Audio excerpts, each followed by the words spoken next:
First on the agenda is a beautiful business property of the month presentation that we do monthly, and I usually go down and make that presentation to the recipient. And I'm going to come down, but I'm going to ask Robbie Guard and our Mayor Pro Tem Victor Gunn if you would come down and make that presentation, because I want to kind of be on the receiving end of this one because I am a part of Chateau. And I'll make comments to that end as we move forward. But Victor, ball's in your court. No notes. Wing it, huh?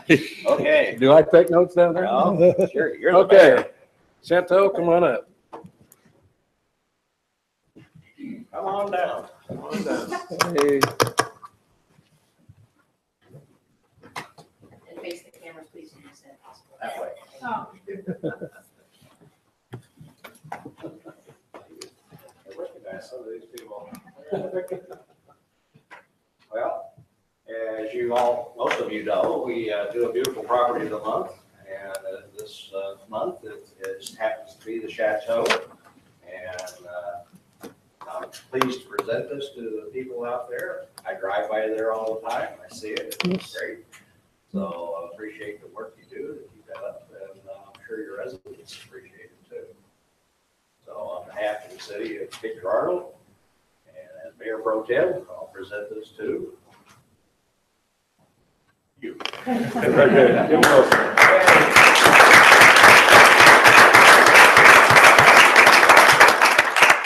You're free to have Comments if you want. Yeah. I mean, we're honored and grateful. These are two of our maintenance guys here. Raymond, Director of Landscaping. So this is actually something they've been striving to achieve. So we're pretty proud of them and grateful for their hard work. A lot of effort into taking care of it. So. Well, as a resident and kind of the liaison, since I'm on the Residents Council, liaison to staff from the residents, get kind of involved in that. This is a big property. A big property. You see a lot of it from Mount Auburn. You see a lot of it from Independence. It's very visible to the community. And these people, the green shirt people, Raymond and Jacob, for their efforts, been through and are very so dedicated to the property and how it looks and it's presented to the community. And they've gone through some trying time because we had 7 houses and there've been a lot of bubbles along that way, and not all done yet. But in the midst of all that, have really strived to present to the public and to all the residents and staff of the Chateau a very beautiful property, and we certainly appreciate it. Appreciate it very much. Robbie, anything from the committee? No, this is one that we've been by numerous times, Julia, and we've had some other that have come up, and we were just really pleased that throughout construction, it kept looking better and better each time. So we thank you all for what you do.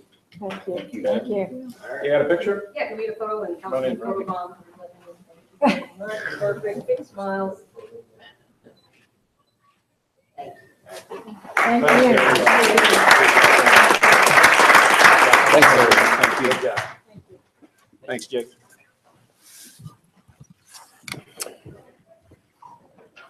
Well, that's exactly what we hope happens when we have the award, is that people work to try to achieve it. And so that brings everybody up. That's exactly right. And the monthly presentation only means to expose more businesses and more properties to that effort. And it's working.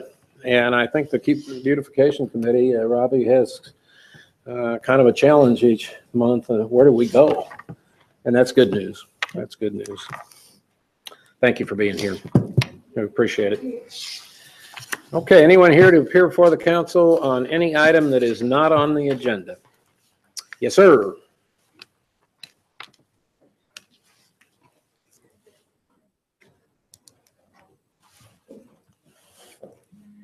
I was just wondering, I don't know if anybody's been talking about it in here, but if we could get that shrine to the Confederacy down in the courthouse lawn, The white pillar says CSA, it's 1861 to 1865, and Confederate flag and chiseled in it, and donated by the Daughters of the Confederacy.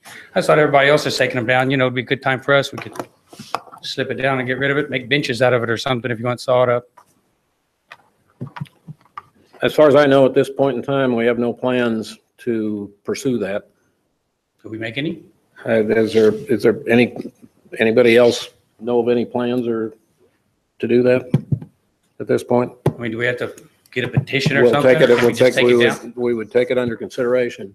Can't answer that tonight, other than that we have no plans at this point. All right. What's it take to make plans? Probably a public outcry of numerous people. I don't know where that would, I don't know where I that just would thought go. we'd be better than that. We We could have a- maybe take it down without all that. We have a lot of Civil War, and we honor our Civil War history. Yeah, but that's Here in just, Cape that's just Girardeau. totally a shrine to the Confederacy. Okay. There's nothing else on it. That's all I can tell you tonight. Well, all right, thank you. Mhm. Give me your name and, give me your name. Alan Keppel, Alan Kippel. KOEPPL. Thank you for being here. Anyone else to appear before the council on any item not on the agenda? Okay, agenda review.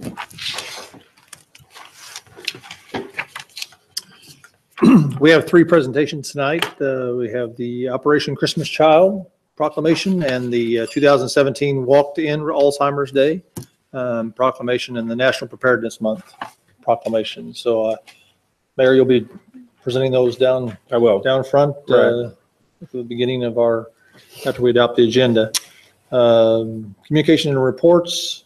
Council, have any items you'd like to report on?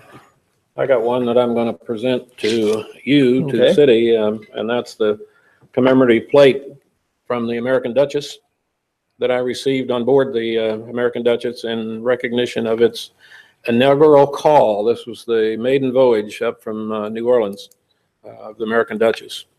It's impressive. I'm acquainted with and have visited with President Ted Sykes, American Queen Duchess, American Queen Steamboat Company. Probably see him next week at the Mississippi River Cities and Towns again. They are very, very impressed with our city of Cape Girardeau. A lot of that has to do with our Convention Visitors Bureau and the many things that they do to welcome our visitors here.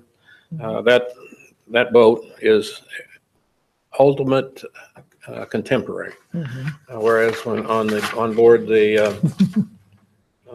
American Queen, it's very traditional, a lot of dark wood and very traditional. This is light, bright, and very, very contemporary. Beautiful, beautiful boat. A lot smaller than 166 passenger versus 435. But they're going to be back and be on our port and more often because we're such a welcoming city. So I'll be presenting this to you for the city and for the archives. And that's all I have. Any others? I want to mention the Senior Enrollment Together Senior Information Day this coming Thursday. Okay. I've got a report from the Keep Cape Beautiful committee. I'd like to give an update. I did a tour with Chief Ennis of fire stations recently, and I did a tour with Steve Cook and Kevin Priester of the water facilities recently. So just kind of give a little. Okay. overview of those. Good. Anyone else? Okay. I'll be reporting on our technical rescue team that went to Houston and was back today. They were released yesterday and back in town today, and they just got back this afternoon. We didn't ask them to stay and come to the meeting tonight, but we want to recognize the fact. If it works out, we'll have them at the next meeting so that you can formally recognize them personally. But they also are cleaning up their equipment and getting ready in case they're deployed to Irma. So it's just some time to recognize them. And then the U.S. Grant Symposium and Exhibition is September 19th. I don't know if somebody wants to note that, just an upcoming thing. There will be from 1 to 5 at Heritage Hall and then 5 to 7 at Common Pleas. We'll be talking that more length at our next meeting. That's Yeah. just ahead of that, but it's a major event the afternoon and evening of September 19th. We'll have a national speaker here. The Kellerman Foundation building at the corner of Themis and Main will be open during the afternoon, and also there be an exhibit in that building that will be there. I think it starts a few days ahead of the 19th, and it'll be there through the toward the end of November with artifacts that related to Ulysses S. Grant.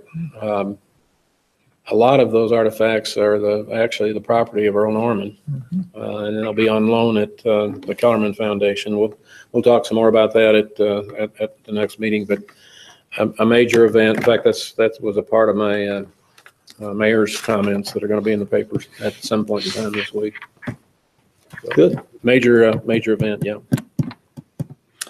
That's all I have. Anything else? We have 2 public hearings tonight. Our first public hearing is vacating a portion of unimproved Amethyst Street between Middle and Fountain, and it's property that we are not using and don't anticipate using, and so we had a request to vacate that, and so this is a hearing to do that, and then you have the first reading of that. That's agenda item number 13. And then our second public hearing is to consider the proposed amendment to Chapter 30 regarding containers, and that is item number 14 on the agenda. Council, talking containers again. I think we will honor and hear anyone at the public hearing on that. It's published public hearing. But when we get to item 14 on that, I'd like to have some council discussion on that, but I would personally propose that that be that item 14, the first reading, be postponed for further study. So I'd like some thoughts from council on that before we go forward with that. So have at it. I'd like for us to be clear that we fully understand what P&Z thinks the ordinance being proposed actually is. We have had P&Z talk about this one issue, and personally, I think that allowing these container homes for the special use permit does not make any sense when we simultaneously completely ban other similar types of construction like modular homes and mobile homes. And I've had no interactions with constituents of mine that are crying out for structures made as packaging material to be in their neighborhoods. Okay, anyone else? I just, from talking with the commissioner of planning and zoning, I got the impression, and obviously he spoke to us, saying that it seemed like there was 2 different ways of I'm not quite sure that they were 100% certain what they had actually said to us, to be honest.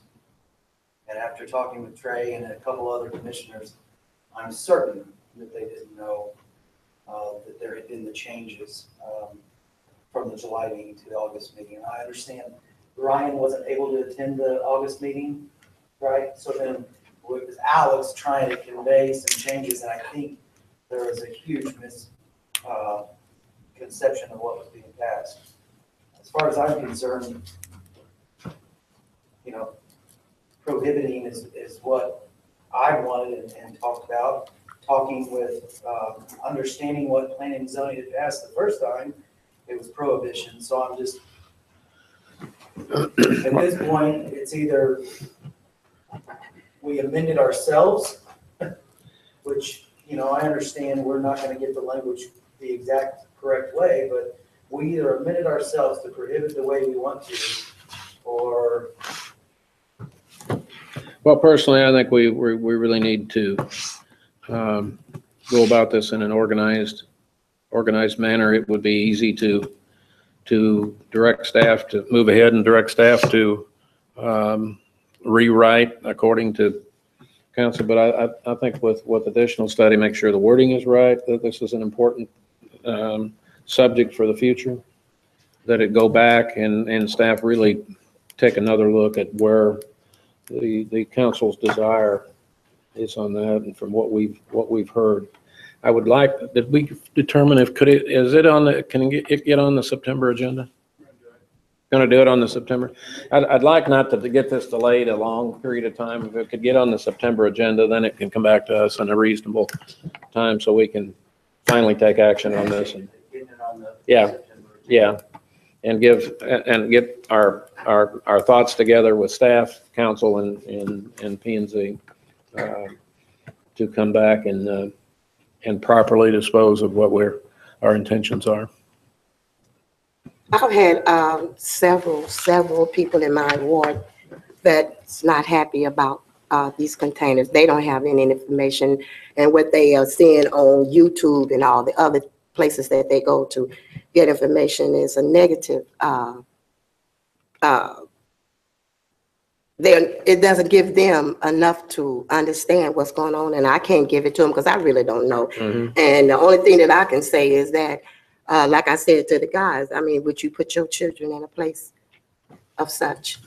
And they couldn't answer me satisfactorily.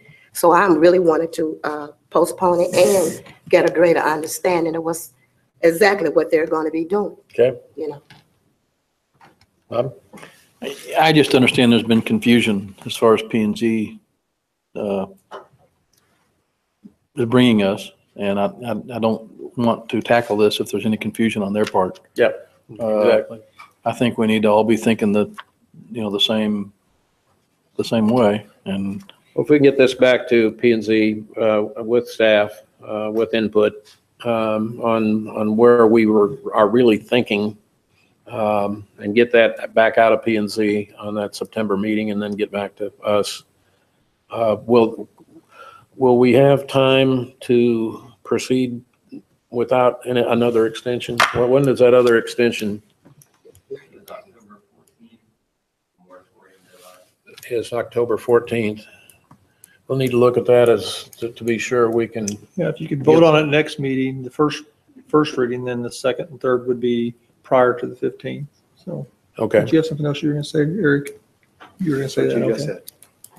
Okay, so we will, if that proceeds from the September meeting, we can get through the reading and the second, third reading before, okay. That would be, really, if we can get through that, I really don't want to put another 90-day. The first meeting in October is October 2nd, so that Yep. would work fine. Okay. Second and 14 is, yeah, okay, all right. Okay, so, council, when we, and we'll do that after the public hearing also. We'll go right to 14, and I'll need a motion to postpone action on bill number 17-141. Okay, all right. Okay, consent agenda tonight. We have the second and third readings of the first read bills last time. Item number 4 and number 5 are the change in the administration fee from DNR, and so it's money saving. And then number 6 is the utility easement, accepting the utility easement from the Limbaugh Trust to get lights on that parking lot. Number 7 is vacating a 10-foot wide easement to the Marquette Tech Properties at 400 Broadway. Number 8 is a resolution for a license and indemnity agreement with Old Town Cape. This is the alley that runs between 115 and 117 North Main. There's a little alley through there, all sorts of dark and graffiti. They've gotten the ability to put up some art and some lights in that area, so that'll be a really nice improvement there. Number 9 is our yearly 2000 Emergency Solutions Grant to Salvation Army, Safe House for Women, Community Caring Council, Catholic Charities, A great program that we continue again this year. It's our Steve Williams package. Yes. And number 10 is release a lien for property at 1032 Caulfield Drive. This is a program we do where we do improvements to property and have a lien. They want to sell their property and have sold it, so the loan will be paid back, and so this releases that. And then number 11 is license amendment agreement for the Stones to install their sanitary sewer lateral to the main along Marie Louise Lane. That is the consent agenda. Is there any items that you wish to remove or any items that you wish to abstain from? If not, number 12 is the approval of the amended preliminary plat for Williamsburg. If you remember, we had this last time. Since then, the developer has removed all of the variances and exceptions, and thus this becomes an administrative action. You really have no choice when a person buys property, and if they develop it as it's zoned, meeting all the requirements of the development code, then they should have that expectation to be able to develop the land in that way. And so the item comes before you today without any of those variances. So we ask that you approve that item. Items 13 and 14 are from the hearing. And then 15, Mayor, the appointments. Yeah, I would like to get council's approval and my nomination of Robbie Gard to our Magnet Board of Directors. And also Danny Essner as a continuing as a Parks liaison with a specific charge on PRS2 as we move forward. Those are kind of temporary through April. We'll have a new mayor in April, and those will probably be realigned. But I think that's the right and proper usage of both Councilman Gard's and Councilman Essner's abilities and targeted actions for the next months as we proceed on a very busy Magnet schedule, John, and also our important effort as we move forward to communicate to the voters the importance of PRS2. So I'll be asking for council approval of those two appointments this evening. And then we have appointments and memos, appointments to the Golf Course Advisory Board, and I think there's going to end up being 4. So that's going to be some very important appointments. So we'll be in communication with Julia, and we'll work on those as we move forward. Whether we appoint all 4, if we're right to do that, if we stagger them some, however we end up doing that. But those are going to be really important, and since there's 4, it's going to be really important. So pay attention to that memo, and that'll be coming forth on the next agenda. I had seen where Dean Farrar passed away. Yes. I just wanted to mention that he did a really good job and very rarely missed a meeting. And Yeah. Great guy. That's just a big loss to the community. Yes. And we're in the process of drafting a letter to the family to that end also. Okay. That's all we have, man. What else to come before us? Anything, council? If not, we do need to have a closed session this evening for legal actions and litigation, confidential communications with our legal counsel and personnel matters pursuant to revised statute 610-021, numbers 1 and 3. If I could have a motion. So moved. By Gunn, seconded by Gard. Those in favor, aye. Aye. Those opposed. Okay, we'll stand adjourned and we'll reconvene at 7 p.m. Thank you for being here.